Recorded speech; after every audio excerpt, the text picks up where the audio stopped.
and welcome to another episode of the Albino Rhino beer review. Today you have the Rhino.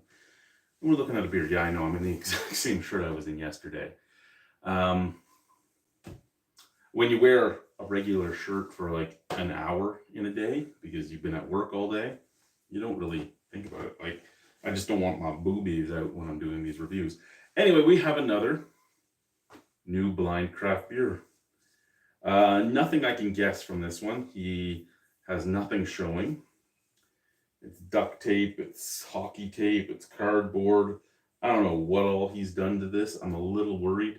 No idea what this is other than the fact that it says new.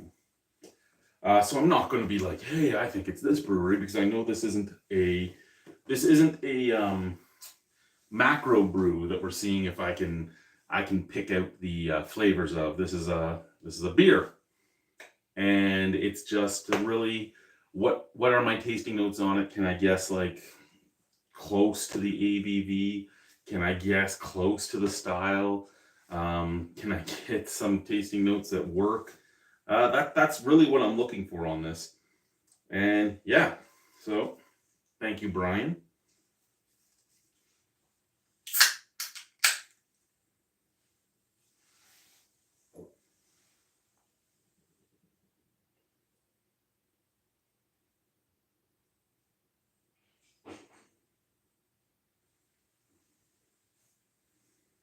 Okay, well, that is hazier than, well, I shouldn't say than I expected, because I don't know what I expected, but bright white head, bright golden color, lots of snap, crackle, pop, hazy color, and that's hazy right off the beginning of the pour, so I don't have any clue what I'm possibly looking at here.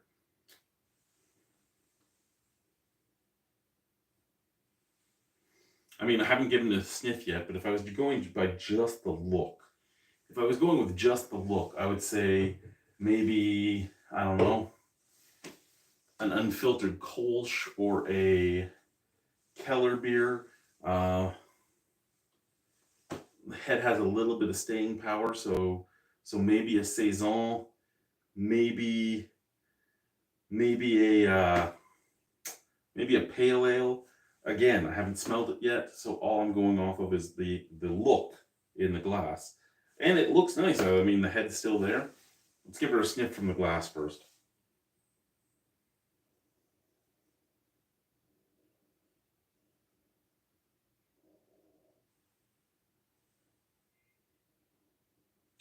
Smells like some lemongrass and maybe some tea. Lemongrass and tea. Out of the can. Yeah, it has a smell reminiscent of a lot of the Asian beers that I've had in the past. Lemongrass is there, some tea is there, a little bit of citrus fruit. And when I say Asian beers, I don't necessarily mean beers from Asia, but I mean, you could get like Michael Duggan's No. 9 Sriracha Ace. You could get, there was a lot of Asian-inspired beers that came out. The Oriental beer from Brasseur de Montreal, which was tea and lemongrass and citrus fruits. I mean, it really reminds me of that type of stuff, of the things you would get with the Asian-styled beers.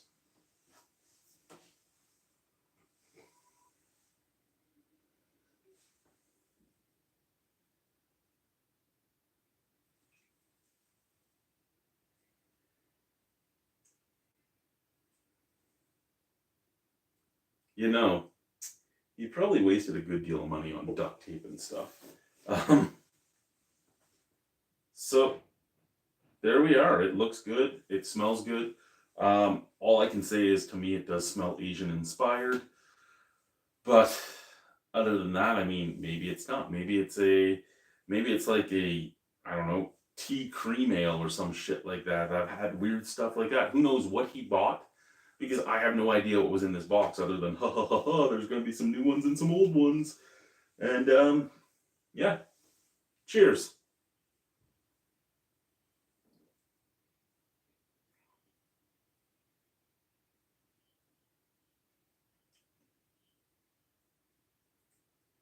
It's effervescent and very, very light. And there's that sharp sweetness. When I was drinking last night and I was doing the reviews last night, and I was like, yeah, this one kind of tastes like there's a good deal of rice in it because it has that sharp sweetness. This has that same sharp sweetness.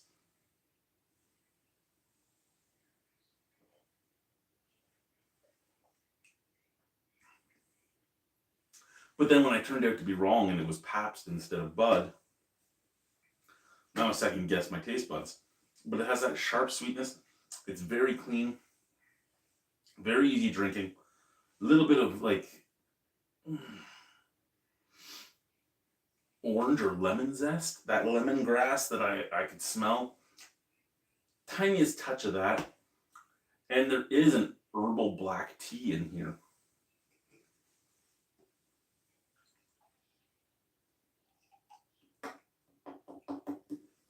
It's very light bodied, which really makes me think it's either very light ABV or that it is a rice based beer. Again, even if you drank, excuse me, if you drank a lot of the Japanese or Chinese or even Thai, Vietnamese, Korean beers that have been available in Canada over the years, all those rice beers have a telltale sweetness that this has, and I'm sticking with it. I think there's rice in this. But they've also been very, very light bodied with a pleasant but light effervescence, and this has that.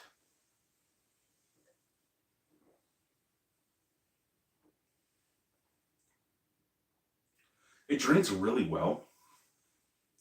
The flavors are there, but they dwindle pretty quickly. I don't know what it is, but it's good. It's good. Again, I would say that. Sorry, I was just checking because I'm further away from the camera than I usually am. I was just checking if there was any comments. There was not. Probably nobody watching. That's perfectly okay. It's a fucking Tuesday night, and it would be like 10:30 where some of you guys are. It's either really light bodied, really light ABV, or well, I've already said I think it's a rice beer. The mouthfeel is just so light. The effervescence across your tongue just like glides across your tongue. There is no real staying power other than a slight sharp sweetness at the very back. Uh, there's tea, there's citrus, there's lemongrass, there's. I'm going to say this is probably under 5% alcohol. It's either under 5% alcohol or it's some type of 7% alcohol saison that is very, very dangerous, as Guy would call it. Those are the two real choices there are. It's either a low ABV, easy drinking thing, or it's a high ABV, knock you on your ass thing that tastes like it's a low ABV thing. But I'm thinking that it's under 5. I'm thinking somewhere in the 4 range.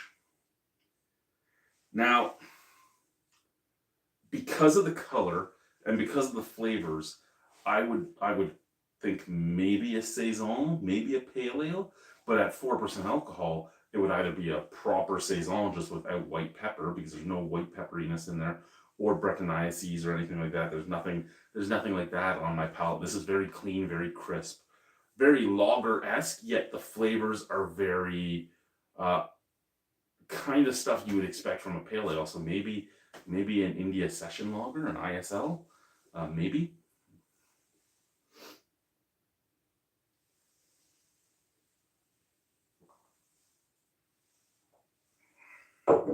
I'd give it an 8. I would buy that. I would drink that by the cupful, not knowing what it is. But I guess now we have to try and figure out what it is. Where would I start? here.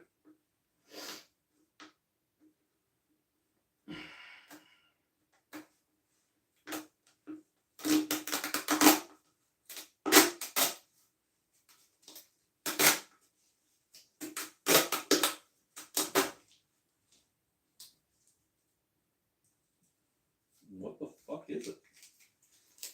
Fucking.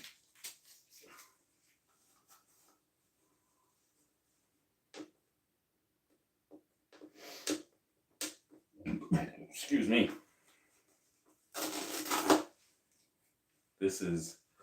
I think this is the hardest part of this whole thing, you know, whether or not you're right on what you think the beer is, the hardest part is getting it out of his wrap job here.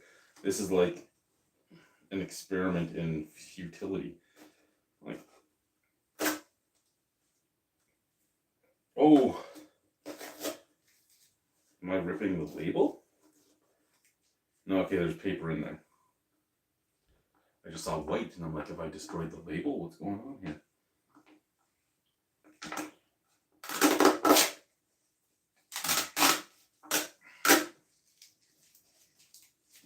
Okay.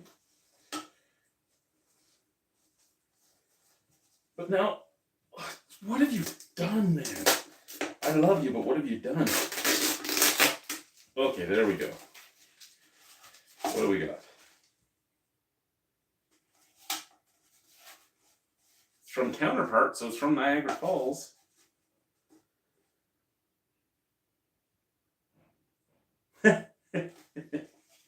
Well, apparently I'm better with, I'm not good at the style, apparently, but apparently I'm good with some of the ingredients and ABVs. So this is from Counterpart. This is Here Comes the Sun, and it is 4.5% alcohol by volume, and it says it's a rice lager. I would never have thought rice lager. I thought it was a rice beer. I really did, and I know I was talking about Asian beers that we get here, and for the most part, what we get here is lagers. I mean, you get like Tsingtao, Zangi, Kos. There's a bunch of ones from Korea. There's like Lucky Buddha, Singa, Sapporo. Just I can't even remember them all now. There's that one from Saigon. I think it's actually called Saigon. But even you could even consider like Middle Eastern Asian things such as like the Taj Mahal and all that, like Taj and even to a lesser extent Kingfisher and stuff like that. A lot of those beers have some of the flavors that were coming off on this. I would never have thought rice lager. Glad I was able to think rice. And 4.5, I kept saying under 5. And it was under 5, so yay. Again, this is fun. I think it's always going to be one of these things where you never quite get it fully right, but I think you can probably get it close when you're taking guesses, because you're sitting here and you're trying to think of it without the can itself. Because if I was to have read that this was a rice lager, I probably would have gotten nothing but the sharpness. I probably wouldn't have picked up that tea flavor. I probably wouldn't have picked up that lemongrass flavor. I don't even know if there's tea or lemongrass in here. Like they don't ever give you ingredients or anything on their cans. So I don't know if I'm just psychosomatically that I was picking stuff up or what. His tape was starting to take it off, but that's perfectly okay. I was really fond of this exercise. So again, thank you very much, Brian. It's been great playing this game. Here comes the sun. Here comes the sun. Here comes the sun. My dogs are upstairs barking. I'm going to go see my wife. To everyone that ends up watching this, thank you, and bye-bye.